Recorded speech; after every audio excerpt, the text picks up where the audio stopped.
খুলনার ডুমুরিয়া উপজেলার বাবুল বুনিয়া গ্রাম একসময় লবণাক্ততার কারণে পতিত পড়ে থাকত এই গ্রামের কয়েক হাজার বিঘা জমি। এখন সেই জমিতেই একসঙ্গে মাছের ঘের আর আইলে সবজি চাষ করে বদলে যাচ্ছে চাষিদের ভাগ্য। ঘেরের ভেতরে চলছে মাছ চাষ, আর পাড় জুড়ে মাচা দিয়ে ঝুলছে তরমুজ, লাউ, উচ্ছে, মিষ্টি কুমড়া আর শশার মতো নানা সবজি। বাংলাদেশ পরমাণু কৃষি গবেষণা ইনস্টিটিউটের একটি প্রকল্পের মাধ্যমে প্রথমবার এই সমন্বিত পদ্ধতিতে এসেছে সাফল্য।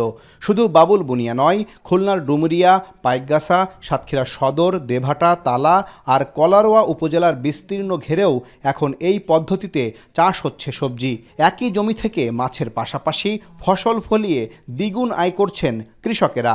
এই যে সিম আছে, বরবটি আছে, লাউ আছে, তারপরে মিষ্টি কুমড়া আছে, এরকম বিভিন্ন জিনিস আমরা সারা এই কীটনাশক না দিয়েই লাভবান হচ্ছি। মাছ আছে, তরমুজ চাষ করতেছি, এরপরে কদু চাষ করব, মিষ্টি কদু। ট্রেনিং করার পরে স্যারেদের হলো যাইয়ে পরামর্শ মানে আমাকে সার, কেঁচো সার, জৈব সার এই সমস্ত দেওয়ার কারণে অনেক আমরা লাভবান করতে পারিছি এবছর।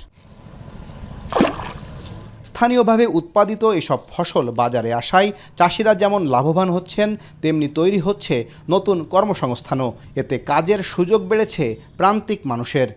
ঘেরের থেকে আমরা উৎপাদন করিয়ে তুলিয়ে মানে ঢাকা, খুলনা, বরিশাল এই সমস্ত জায়গায় আমরা সাপ্লাই দেই। ঘেরের ভেড়িতে এটা একটা বাড়তি একটা ফসল, এটা আমাদের বিরাট একটা আশা ভরসা থাকে ফসলটা নিয়ে। কৃষি গবেষকরা বলছেন, জলবায়ু পরিবর্তনের কারণে চাষাবাদে এসেছে বড় পরিবর্তন। কৃষকদের টেকসই কৃষি প্রযুক্তি শেখানো গেলে উৎপাদন বাড়বে, নিশ্চিত হবে খাদ্য নিরাপত্তা। কীভাবে নিরাপদ সবজি উৎপাদন করা যায়, যে কীটনাশক মুক্ত এবং জৈব বলয়নাশক এবং জৈব সার ব্যবহার করে, সেটাই আমরা কৃষকদেরকে এখানে করতে সক্ষম হয়েছি। তরমুজের চাষ হচ্ছে এবং তার কৃষক তার নিজের পরিবারেও তারা খাওয়ার সুযোগ তৈরি হচ্ছে। তাহলে একদিকে আমার খাদ্য নিরাপত্তা নিশ্চিত হচ্ছে, অন্যদিকে আমাদের পুষ্টি নিরাপত্তা নিশ্চিত হচ্ছে। ঘেরে মাছ, আইলে সবজি, ফল চাষ, এই সমন্বিত কৃষি পদ্ধতিতে বদলে যাচ্ছে উপকূলের কৃষকের জীবনযাত্রা।